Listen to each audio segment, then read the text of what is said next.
At Old Country Buffet, kids always get what they want because they get it themselves.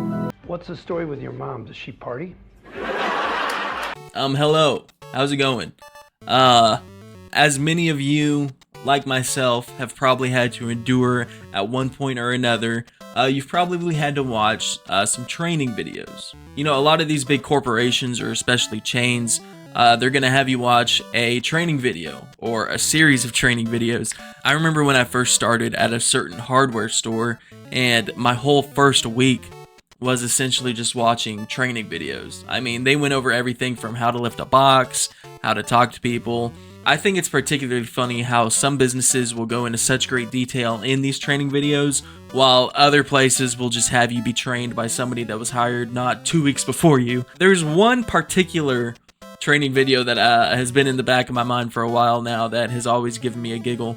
But the first one that we're going to go over today is the Old Country Buffet training video. Now, this one especially holds a near and dear place to my heart because I am old enough, I'm Unc status, to remember going to Old Country Buffet, seeing the Norman Rockwell paintings on the wall, putting marshmallows in my chocolate milk, because yes, chocolate milk ran like fucking water in Old Country Buffet. It was beautiful. I remember not being too particularly enthused at the food choices.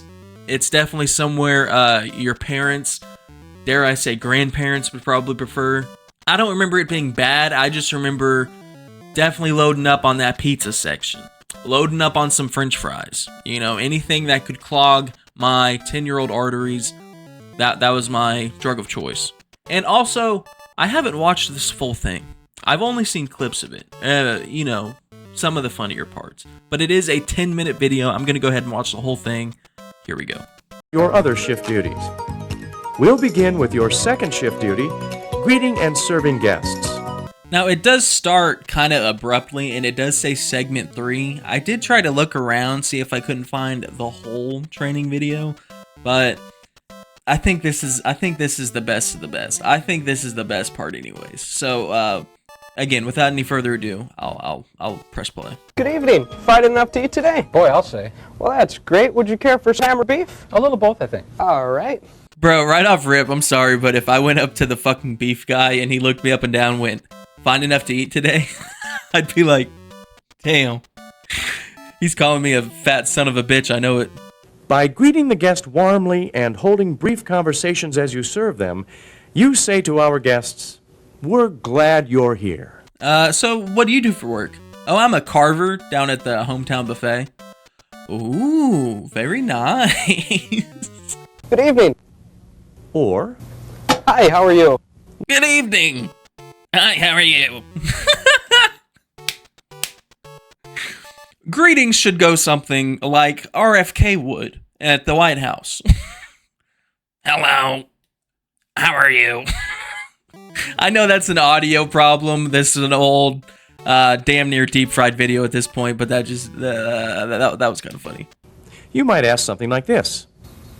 Is it still hot out there? Or this. Did you catch a game last night? Or this. Have you tried the lasagna? It's my favorite.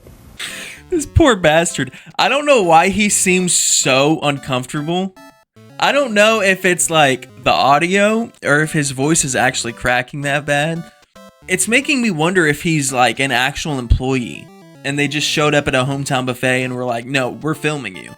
Because he seems so nervous and out of place. I can't imagine this being an actor.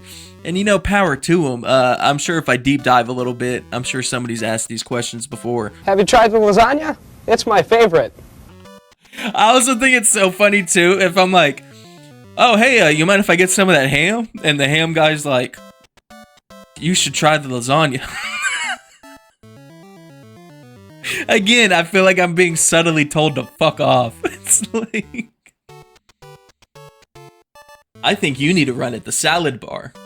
Don't forget to hold quick conversations with our younger guests, too. So start conversations with children by saying something like this. What grade are you in at school? Or this. Have you decided what dessert you're going to have? Or this. Joy Epstein's Island? What grade are you in? Do your parents leave you alone? Are you home alone often? It's like, Just the turkey, please. When your guest's plate has very little on it, carve a full cut. Lay it over the bare portion of the plate. Okay, that's smart. Yeah, you used context clues based on the plate. If your guest's plate looks like this, quarter cut or a half cut of the meat the guest requests. Quarter cut or half cut? Hell nah. If my plate is overloading, I'm saying like a blanket. Keep this food warm with your ungodly thick slice of ham, my good sir. I want the whole sphere. I want the whole slice. Yeah, if I come up with a whole ass plate of food and you're going quarter cut, I'm about to quarter shiv you, okay? Lesson first and foremost. If a guest asks you, I'd like a half-inch slice of that roast beef, please. If a guest asks you, come again? Hang on. Wait, I forgot to run that back again. I'd like a half-inch slice of that roast beef, please. Please? I'd like a half-inch slice of that roast beef, please. I'd be glad to carve you that. Thinner slices are more tender, though. Would that be all right? You can always come back up for more. Okay. Bro, if I don't know about you ladies, but if I was out there, I'd be fucking on the meat slicer, man. I'd be like, hey, how about you take a dime off of this prime piece of grade A fucking Angus, and then I'd bend over and slap my thick ass. Or wait, this is the 90s.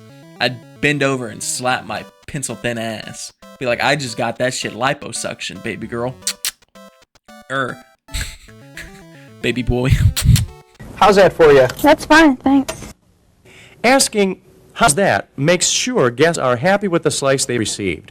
If they're not, or if they also want a slice of a different meat, you can correct the situation promptly. I would like 14 penny width quarter cuts scattered across my plate.